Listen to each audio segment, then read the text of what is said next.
By Jessica Lucenhop, BBC News, Washington. Image copyright courtesy Michelle Cruz White, Sacramento Sheriff. Image caption Janelle Cruz and her suspected rapist and killer, Joseph James Dungelo. Police say the Golden State Killer has committed at least 12 murders, 45 rapes and hundreds of home break-ins all over California. This week they arrested a man they think is responsible. How has the perpetrator of such shocking crimes eluded capture for over 40 years? Warning, this account includes some graphic descriptions of the crimes. Janelle Cruz's parents were away on vacation on the night of the 3rd of May 1986.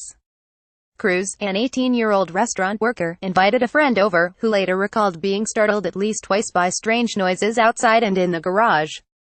But the teenager, described by her family as a kind-hearted, beautiful girl just at the start of adulthood, dismissed the sounds, and her friend left near midnight. The next morning, a real estate agent coming to show the home discovered Cruz in her bedroom. She'd been raped and bludgeoned to death, her teeth shattered and her face bloodied beyond recognition. There were tennis shoe prints in the soil outside the house and a heavy wrench missing from the backyard.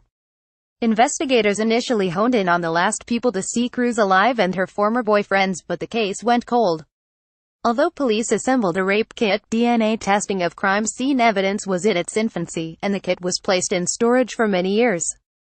Meanwhile, the Cruz family tried to get on with their lives, but the thought of Janelle's killer walking free terrorized them. "I haven't been home alone in my house for 32 years, says Michelle Cruz White, Janelle's younger sister.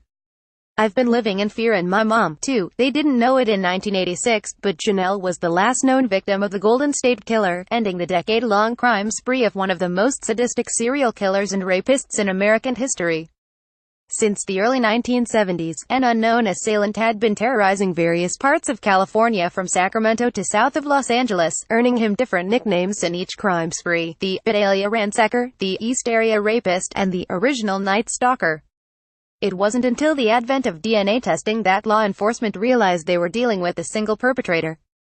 And even then, it took another 2 decades to find him. "This is a piece of our history that generations of investigators have worked towards," says Sacramento County Sheriff's Department Sergeant Sean Hampton.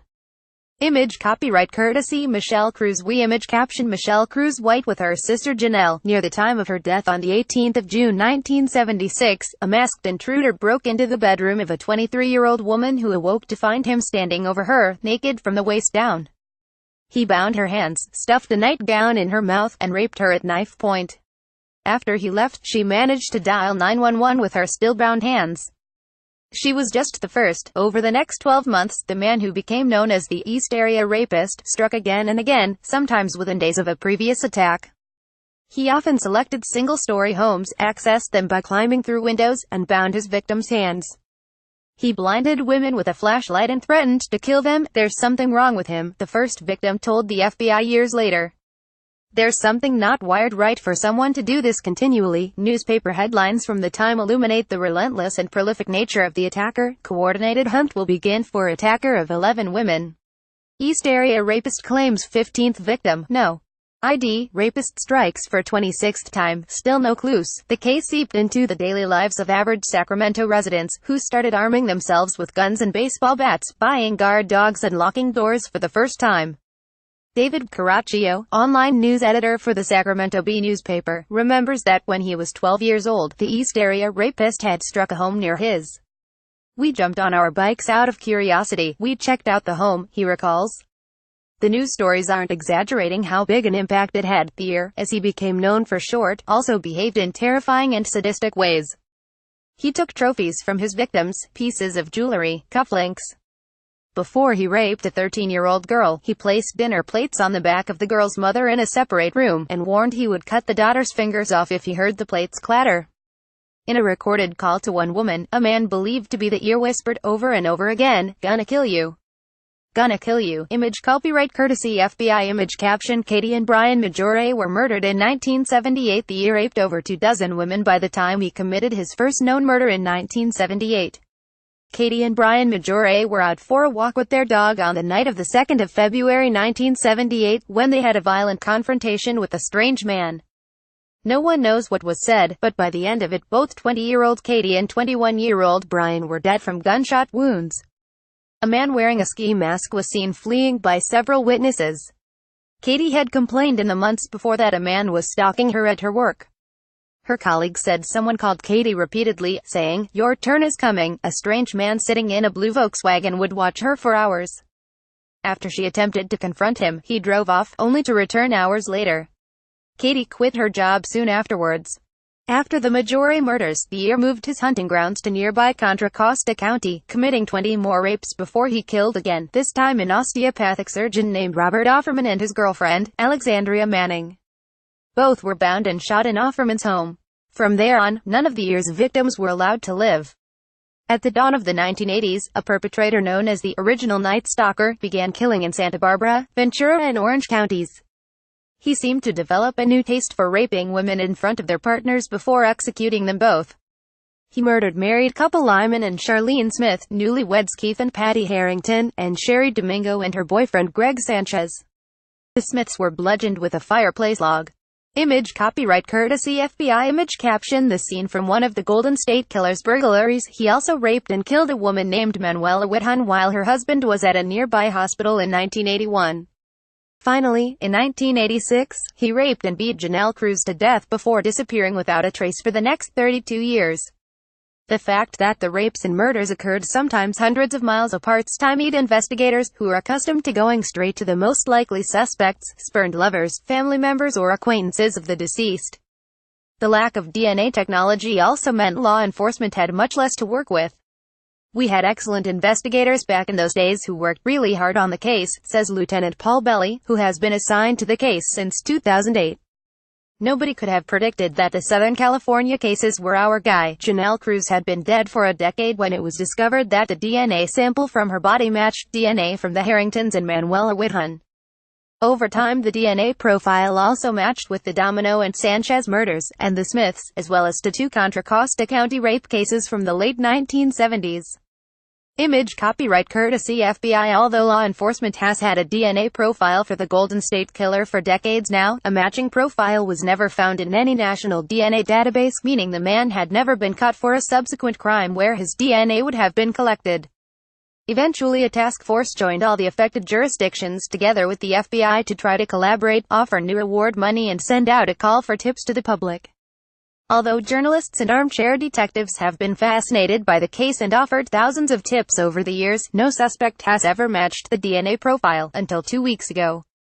On Wednesday, the 25th of April, Sacramento County District Attorney Anne Marie Schubert announced that 72-year-old Joseph James D'Angelo had been arrested and charged with the murders of the Smiths, the Harringtons, the Maggiores, Manuela Whithun and Janelle Cruz. Additional indictments are forthcoming. The night before, rumors ripped through the community of survivors and family members that an arrest had been made. The lead detective on Janelle Cruz's case called Michelle Cruz White and their mother on speakerphone to deliver the news. I cried, says Cruz White. My mom's jaw dropped. She was in shock." Image copyright Getty Images. Image caption: the charges were announced at a news conference in Sacramento. The break came after Paul Holes, a retired investigator with the Contra Costa District Attorney's Office and longtime investigator on the case, searched a free, do-it-yourself genealogy website called GEDmatch.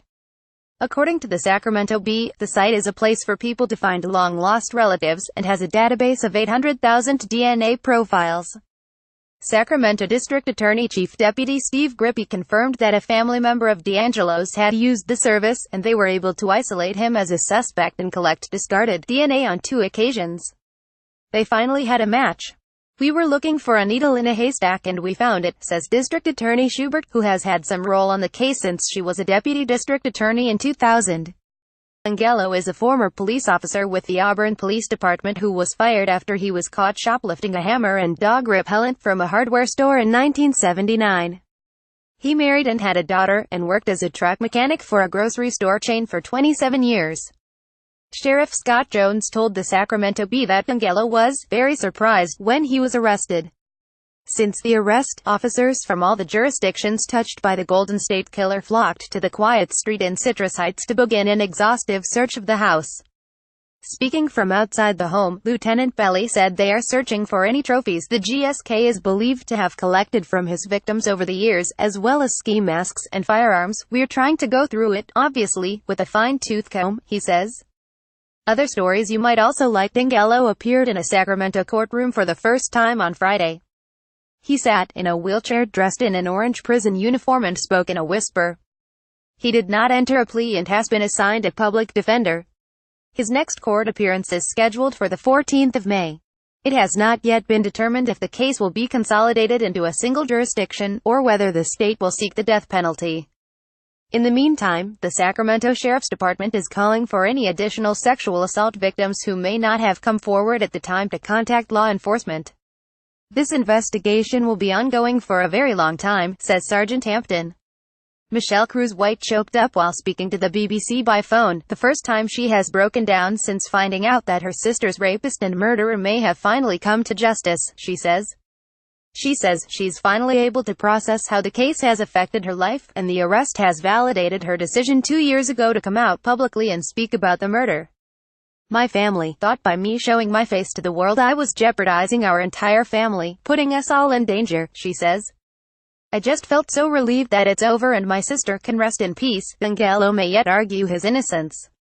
But after this arrest, Cruz White says she will finally be able to relax, for the first time in 32 years. All his secrets are going to be told to the world. He can no longer hide and die in peace, she says. We did it. He's where he needs to be.